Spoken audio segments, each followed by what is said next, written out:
Bueno, una pregunta para el señor Héctor Gay. Dice, las emergencias permanentes solo pueden menguarse con coberturas de riesgo. El plan de desarrollo propuso seguros multirriesgo por la sequía, etcétera, y nunca la provincia los instrumentó. ¿Cómo piensan llevar adelante esta posibilidad? Es un tema muy interesante porque, primero, que es una herramienta que se está utilizando mucho en el mundo. Y la Argentina ha quedado un poco al margen de esto. Hoy se ha evolucionado mucho en materia de seguros multirriesgos. Pero claro, sobre todo para regiones como la nuestra es fundamental tener el aval del organismo público, en este caso la provincia de Buenos Aires. Con lo cual, nuestro compromiso es apoyar esto porque va en el sentido correcto y porque además le devolvería al sufrido productor de la región un poco de tranquilidad, sobre todo frente a los vaivenes climáticos que estamos teniendo. Así que estamos a favor absolutamente de instrumentar lentamente, pero claro, tenemos que lograr el compromiso del gobierno de la provincia de Buenos Aires en este caso, ¿no? Porque a veces se dice, yo escuchaba con atención lo que mencionaba el diputado Feliu y me consta que ha trabajado con seriedad en este tema impositivo como se debe, pero no siempre se ejecuta de la misma manera o se trata de la misma manera del sector ejecutivo. Y pruebas al canto. Respecto del revalúo y de lo que ocurrió el año pasado, después que se votó, que se denominó globalmente impuestazo y que determinó no solo el revalúo, sino las consecuencias en los tributos nacionales, que era lo más importante, más que el impuesto inmobiliario, hubo dos políticos de Bahía Blanca que están en el oficialismo que prometieron en una reunión que hubo con gente de ganaderos, y me parece que está el doctor Grimen por ahí, que fue uno de los que asistió, le prometieron que vía ARBA iba a haber una solución para los productores del sudeste de la provincia de Buenos Aires, que no lo podían modificar en términos generales porque ya la legislatura lo había aprobado, pero que por una vía de excepción hubo una promesa para exceptuar al sudeste de la provincia de Buenos Aires. Esa promesa fue concreta, no solo a través de algunos medios de comunicación, enunciada por el ministro Breitestein y por el diputado Budassi, que dijeron que esto estaba ya decidido, sino que lo prometieron, insisto, en una reunión en la que hubo gente que está aquí hoy y pueden dar fe de eso. Quizá el detalle que tendría que haber dicho al principio es que esa reunión fue el 28 de diciembre pasado, Día de los Inocentes. Que se habló durante la charla, por lo menos en dos oportunidades, de cómo el sector rural, el campo o el sector rural expulsaba a sus pobladores hacia las ciudades. Acá dice, en realidad dice, el campo no expulsa a la gente, la expulsa la falta de políticas agropecuarias. Entonces, ¿cuáles serían tres puntos fundamentales para una política agropecuaria que pudiera retener a la gente en el campo y en los pueblos rurales? No sé si quieren empezar por Héctor primero, en ese orden. Sí, está claro, ¿no?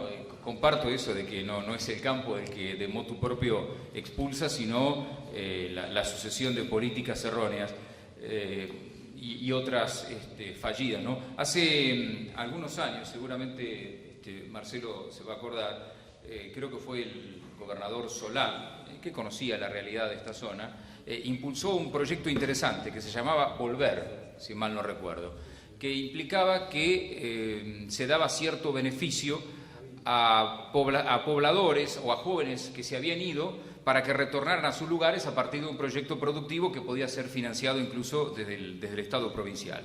Eran algunas localidades de la provincia, Cabildo estaba incluida en ellas, dentro de lo que era el distrito de Bahía Blanca, y al principio funcionó, lamentablemente después se abandonó, pero esa es una idea que perfectamente se puede retomar porque aún hoy, con los problemas que tenemos de inseguridad, que si bien está también en las pequeñas poblaciones y en el campo, son mucho más importantes en las ciudades, hay gente que estaría dispuesta a volver a las localidades para mejorar su calidad de vida, pero necesita algún tipo de incentivo. Por eso ese proyecto es realmente interesante. Y otro realmente positivo y que pretendemos digamos, dentro de una política educativa, porque acá no nos podemos olvidar de la educación, aún hablando de los problemas del campo, la educación está presente, es el fortalecimiento de las escuelas agropecuarias. Hemos tenido Aquí está la senadora Moirano, con ella hace unos días estuvimos en un centro educativo, uno de los tantos que hay en la zona, pero que están funcionando bien, hay muchos que están funcionando bien. Concretamente estuvimos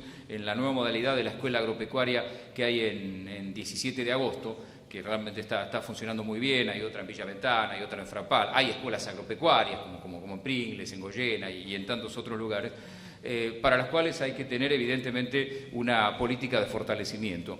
Lamentablemente, ahora que se habla de esta dicotomía de la década ganada a la década perdida, la década anterior, la famosa década de los 90, para la educación agropecuaria fue nefasta, fue muy mala. Esa sí que realmente en materia educativa fue una década perdida. Y ahí todo lo que era educación técnica, educación agropecuaria quedó en su mínima expresión. Hay que decir que en buena medida esto se ha recuperado, pero falta mucho. Y ahí también hay que hacer énfasis como para que no solo los hijos de los productores, sino también los hijos de quienes trabajan en los campos de nuestra región puedan tener una capacitación acorde a los tiempos que vivimos y tratar de incentivarlos a que se queden en el campo. Eso dentro de un contexto de política educativa que tiene que mejorar, pero es específico para el campo y para nuestra zona. Bueno, el encabezamiento dice si conocen la diferencia entre carga tributaria, o sea, presión fiscal y confiscación, que yo supongo que sí. Y después, si podrían dar una opinión sobre cuál es el resultado de la aplicación de retenciones directas sobre el precio, dice en realidad la producción, sin considerar los costos de producción y los rendimientos. Empezamos por Héctor. No, está claro que aquí uno lo que puede hacer es, obviamente tiene su opinión. Partimos de la base que las retenciones son un impuesto distorsivo, esto está claro. Que puede aceptarse en algunos casos y en determinadas situaciones particulares, como puede ser en este momento el caso de la soja. Ahora, pero siempre pensando en algo transitorio y con un esquema que tienda a su eliminación.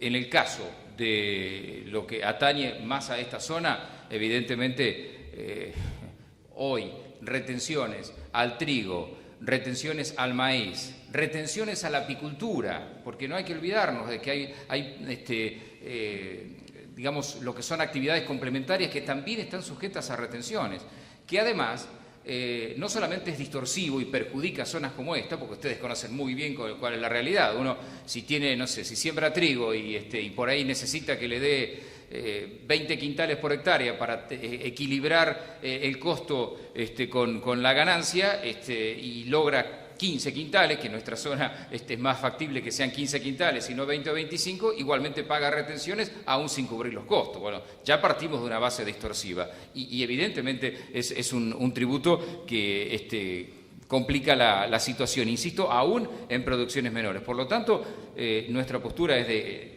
ir hacia la eliminación de este tipo de tributos. Insisto, se puede justificar solamente en el caso de la soja y de forma transitoria como para cubrir necesidades. Y hay otro factor que lo hace más distorsivo todavía y es esta característica de no coparticipable, que es un perjuicio a provincias como la nuestra. Miren, hay un ejemplo concreto. Cuando uno va a las provincias del sur que tienen regalías petroleras, se da cuenta cuando hace los números que provincias como Neuquén, como Chubut, como Santa Cruz están teniendo la base impositiva en cuanto a las regalías, que además ahora se pagan puntualmente por parte de las empresas. Estos días se ha anunciado que Neuquén, por este acuerdo con la Chevron, va a recibir no sé cuántos millones en conceptos de regalías. Bueno, ese concepto no se aplica y debiera hacerlo así para provincias como Buenos Aires, Córdoba o Santa Fe, que tienen de la producción agropecuaria su fuente fundamental de producción. Ahora, ¿por qué no ir algún día a una coparticipación directa con una suerte de regalía? Si Neuquén la recibe por el gas, que es su fuente, ¿por qué no la recibe la provincia de Buenos Aires? Y los intendentes y el propio gobernador tienen que ir a mendigar a la Casa de Gobierno por una cuotita, ¿no? Salvo un fondo menor que viene a los municipios, obviamente no se coparticipa, con lo cual estamos en el peor de los mundos respecto de las retenciones, de eso no cabe duda.